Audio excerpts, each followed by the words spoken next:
आप इनसे मुफाहमत नहीं करेंगे तो एक ऐसा सूबा जहाँ पे इनकी गवर्नमेंट है, मसाइल कैसे हल होंगे, मामलात कैसे आगे चलेंगे?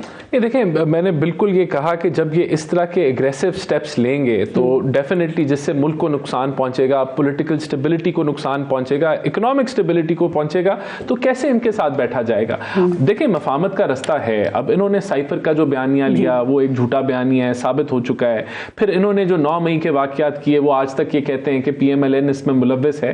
तो अगर आप अपने माजी की जो हरकत हैं उनको कबूल करें, उन पे माजरत करें तो बिल्कुल आगे बढ़ा जा सकता है।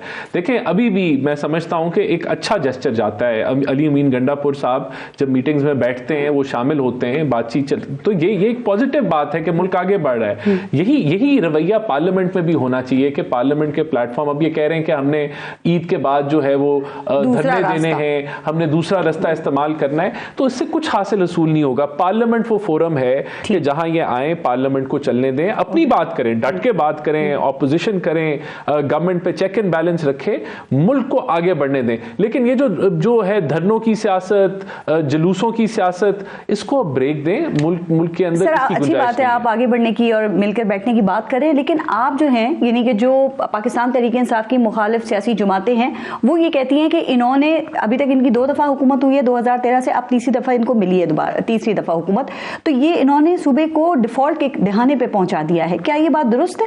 देखिए, बिल्कुल जो इनकी ओवरऑल जो सूबे के हालात हैं वो बिल्कुल मनफी के अंदर हैं, और खुद जो इनके क्लेम्स हैं, इनको तनख्वाहें नहीं इनसे दी जा रही हैं। अब ये कह रहे हैं मुजम्मिल साहब के इन्होंने तनख्वाहें पहली दे दी हैं। बड़ी बात है कि इन्होंने पहली दे दी, अच्छे आदमी हैं, ये मेरे ख्याल से फाइनेंस को बेहतर मैनेज करेंगे। लेकिन पहले जो इनके सूबे के अंदर मामलात हैं वो तो शेर अफजल मरवत साहब भी कह चुके हैं कि कितना करप्ट ये हुकूमतें थी इनकी, और कितने यहाँ बिल्कुल कितने संगीन मामलात थे। तो आई एम श्योर अब अच्छे आदमी आए, वो अच्छे तरीके से इसको चलाएंगे। बहरहाल बिल्कुल ये सूबा जो है ना हेल्थ कार्ड के ऊपर उसको कंटिन्यू कर सका। बहरहाल देखें, ये 10 साल जो भी सूबे के अंदर हालात रहे हैं उसका जिम्मेदार ये PTI। क्या ख्याल है कि आइंदा चंद हफ्तों में हुकूमत और IMF के दरमियान नया मुआहदा जो है उस पर पेशरफ्त हो जाएगी? देखें, ये जो बात है ना कि हमने IMF के साथ मिलकर खून निचोड़ा है, अगर ये हम ना करते तो फिर मैं समझता हूं कि आप एक कर्जे के ऊपर अयाशी करते, और उस अयाशी से फिर जब आपको कर्जा लौटाने की बारी आती फिर आप डिफॉल्ट की बातें करते,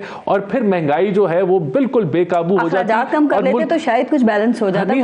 हमने किए, देखें इस दफा हम अखराजात भी कम करने जा रहे हैं, हम रिसोर्स मोबिलाइजेशन भी करने जा रहे हैं, और हम पूरा देखें जो स्टेट ओन्ड इंटरप्राइजेज हैं उसकी प्राइवेटाइजेशन की तरफ भी बढ़ रहे हैं। तो ये उजरा और ब्यूरोक्रेसी जो है ना, इनकी मराद भी आप खत्म करें। ये जो इनकी शहाना रिहाइश और इनके मुफ्त बिजली और इनके पेट्रोल है ना, इनको भी खत्म करें। मेरे ख्याल से ऑलरेडी पूरी काबीना, किसी को लैंड क्रूजर नहीं मिली हुई, सारी करोलास के ऊपर जो है वो वजीरों को करोलास मिली हुई हैं, और इसी तरह सारों ने अपनी सैलरीज भी गिव अप कर दी हैं। तो मैं समझता हूं कि ऑस्टेरिटी हमारा नंबर 1 एजेंडा है। बाकी टैक्स रिफॉर्म्स, फिर उसके साथ साथ कर्टेलमेंट ऑफ एक्सपेंडिचर, और उसके साथ साथ privatisation of state owned enterprises, और फिर जो आपका पावर सेक्टर है उसको भी प्राइवेटाइजेशन की तरफ लेके जाना। हो जाएंगी राना एहसान साहब, मुल्क डिफॉल्ट तो नहीं होगा, क्योंकि खान साहब फिर श्रीलंका बनने की पेशगोई कर रहे हैं पाकिस्तान की। खान साहब और PTI पूरी जमात जो है, फिर आप कहेंगे कि मैं वो दोबारा दोहरा रहा हूं, लेकिन इन्होंने बहरहाल कोशिश की कि IMF का मुआहदा डिले हो जाए